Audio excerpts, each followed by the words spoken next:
Welcome to TNPSC current affairs hub. இன்னைக்கு நம்ம பார்க்க போற கரண்ட் அஃபேர்ஸ் வந்து November 1 current affairs.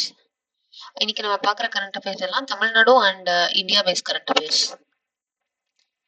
First current affairs பார்ப்போம். ஃபர்ஸ்ட் இது வந்து Tamil Nadu base current affairs. First வந்து சைனிக் ஸ்கூல், அதாவது மினிஸ்ட்ரி ஆஃப் டிஃபென்ஸ் அப்புறம் சைனிக் ஸ்கூல் சொசைட்டி இவங்க ரெண்டு பேரும் சேர்ந்து என்ன பண்ணியிருக்காங்க அப்படின்னா ஒரு புது ஸ்கூல் வந்து ஸ்டார்ட் பண்ணியிருக்காங்க. எங்க அப்படின்னா நாமக்கல்ல.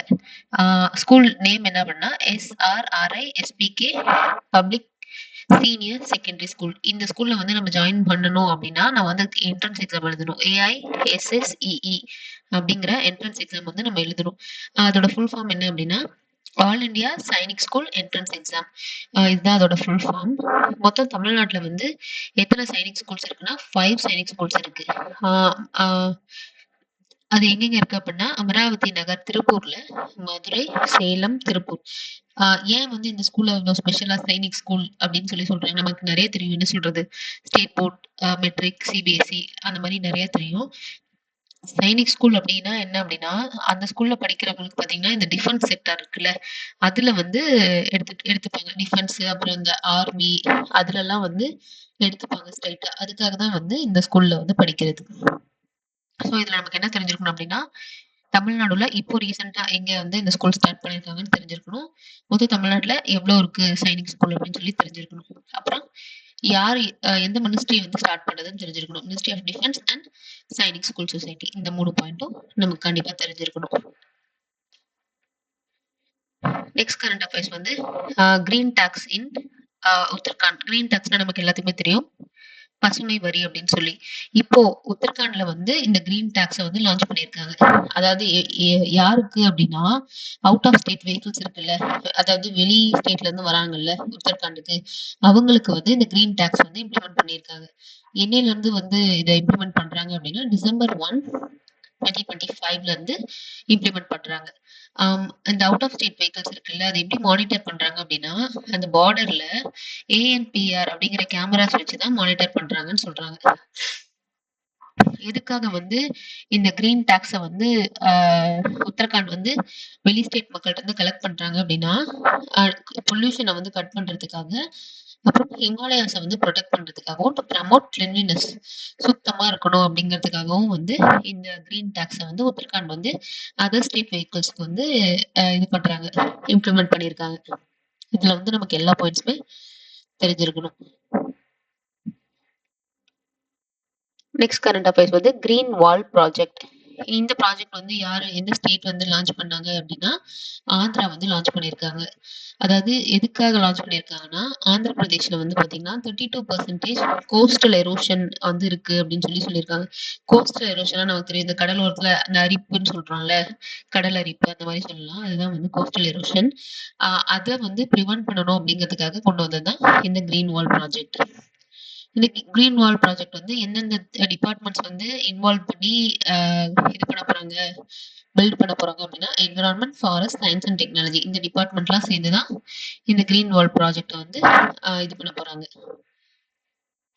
அந்த கிரீன் வால் ப்ராஜெக்ட்டுக்கு பேர் என்ன அப்படின்னா கிரேட் கிரீன் வால் அப்படின்னு சொல்லலாம். இதோட இந்த கிரேட் கிரீன் வால் ப்ராஜெக்டோட எய்ம் என்ன அப்படின்னா to protect 3 million coastal residents, reduce cyclones and environmental risk. அதாவது கோஸ்டல் ரெசிடென்ட்ஸ்னா இந்த கடலோர மக்கள் இருக்காங்கல்ல அவங்கள ப்ரொடெக்ட் பண்றதுக்காக, அதுலயும் பாத்தீங்கன்னா 3 மில்லியன் கோஸ்டல் ரெசிடென்ட்ஸ் அவங்கள ப்ரொடெக்ட் பண்றதுக்காக வந்து கட்டப்படுற இதுதான் வந்து இந்த கிரேட் கிரீன் வால் ப்ராஜெக்ட். எங்க அப்படின்னா ஆந்திர பிரதேஷ்ல. ஸோ இந்த பாயிண்ட் நமக்கு தெரிஞ்சிருக்கணும். அப்புறம் கிரேட் கிரீன் வால் ப்ராஜெக்ட் அதோட எய்ம் என்ன அப்படின்னு சொல்லி நமக்கு தெரிஞ்சிருக்கணும்.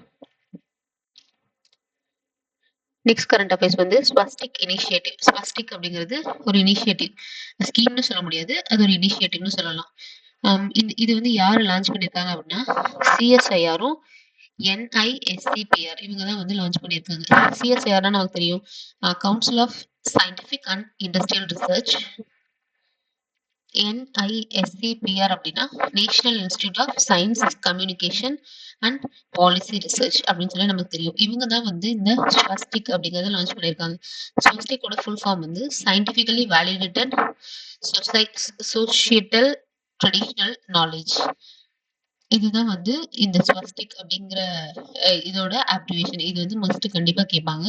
இந்த ஸ்வஸ்திக்கோட எய்ம் என்ன அப்படின்னா, to document and share scientifically proven traditional knowledge. அதாவது என்ன அப்படின்னா, ட்ரெடிஷனல் நாலேஜ் அப்படின்னா என்ன சொல்லலாம்? இப்போ பாத்தீங்கன்னா நம்ம பாட்டி தாத்தாவெல்லாம் பாத்தீங்கன்னா வச்சுக்கோங்களேன், கை வைத்தியம்லாம் நிறைய பண்ணுவாங்கல்ல. ஸோ அது ஒரு ட்ரெடிஷனல் நாலேஜ்னு சொல்லலாம். இப்போ அக்ரிகல்ச்சர்லாம் பாத்தீங்கன்னா அந்த காலத்துல வந்து ஒரு மாதிரி பண்ணியிருப்பாங்க. என்ன சொல்றது, இந்த மாதிரி பெஸ்டிசைட்ஸ் இன்செக்டிசைட்ஸ்லாம் ஆட் பண்ணாம அவங்க ஒரு மாதிரி ஆர்கானிக்கா பண்ணியிருப்பாங்கல்ல. அதெல்லாம் கலெக்ட் பண்ணி என்னது சயின்டிஃபிக்கா அதெல்லாம் ஓகேவா அப்படின்னு ப்ரூவ் பண்ணி டாக்குமெண்ட் பண்றது தான் வந்து இந்த ஸ்வஸ்திகோட இனிஷியேட்டிவ் அப்படின்னு சொல்லி சொல்றாங்க. இது வந்து எத்தனை மில்லியன் பீப்புளை ரீச் பண்ணிருக்கு அப்படின்னா, சோஷியல் மீடியா வழியாவும் மை கவர்மெண்ட் அப்படிங்கிற ஆப் வழியாவும் எத்தனை பேரை ரீச் பண்ணிருக்குன்னா 22 மில்லியன் பீப்புளை வந்து ரீச் பண்ணிருக்கு அப்படின்னு சொல்லி சொல்றாங்க. இதுல நமக்கு என்ன தெரிஞ்சிருக்கணும் அப்படின்னா, ஸ்வஸ்திகோட அப்ரிவேஷன் தெரிஞ்சிருக்கணும், இதோட எய்ம் என்னன்னு தெரிஞ்சிருக்கணும், அப்புறம் இது எத்தனை மக்களை வந்து போயிட்டு ரீச் பண்ணிருக்கு அப்படின்னு சொல்லி தெரிஞ்சிருக்கணும். இது ஸ்கீம் இல்ல, இது ஒரு இனிஷியேட்டிவ்னு சொல்லலாம். நெக்ஸ்ட் ஹெல்ப்லைன் நம்பர் பாக்குறோம். Women and child development ministry வந்து ஒரு புது ஹெல்ப்லைன் வந்து கொண்டு வந்திருக்காங்க.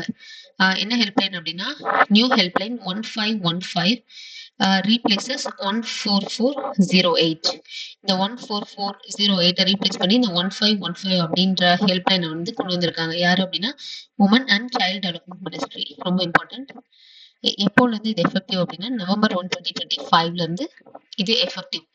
இந்த ஹெல்ப்லைன் வந்து என்ன சப்போர்ட் பண்ணுது, எந்த 2 ஸ்கீமை சப்போர்ட் பண்ணுது அப்படின்னா, போஷன் அப்படிங்கிற ஸ்கீமையும் PMMBY அப்படிங்கிற ஸ்கீமையும் தான் அது ரிலேட்டடா இருக்க இதைதான் வந்து சப்போர்ட் பண்ணுதுன்னு சொல்லி சொல்றாங்க. போஷன் அப்படின்னா prime ministers over arching scheme for holistic nourishment and PMMBYனா Pradhan Mantri Matru Vandana Yojana for queries and information. அதாவது இது queries and information அப்படின்னா நம்ம வந்து இது ரிலேட்டடா இந்த 2 ஸ்கீம் ரிலேட்டடா ஏதாவது queries and information அப்படின்னா நம்ம வந்து இந்த ஹெல்ப்லைனை காண்டாக்ட் பண்ணி கேட்டுக்கலாம்.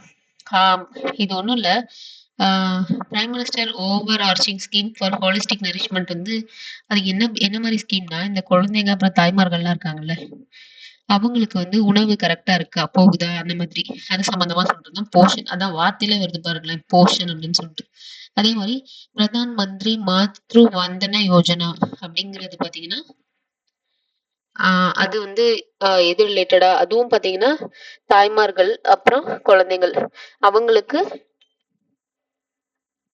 இந்த அது என்ன சொல்றது, உதவித்தொகைன்னு சொல்லுவாங்கல்ல, அது ரிலேட்டடான ஸ்கீம் தான் வந்து இந்த பிரதான் மந்திரி மாத்ரு வந்தனா யோஜனா அது சம்பந்தமா இருக்கிறது தான்.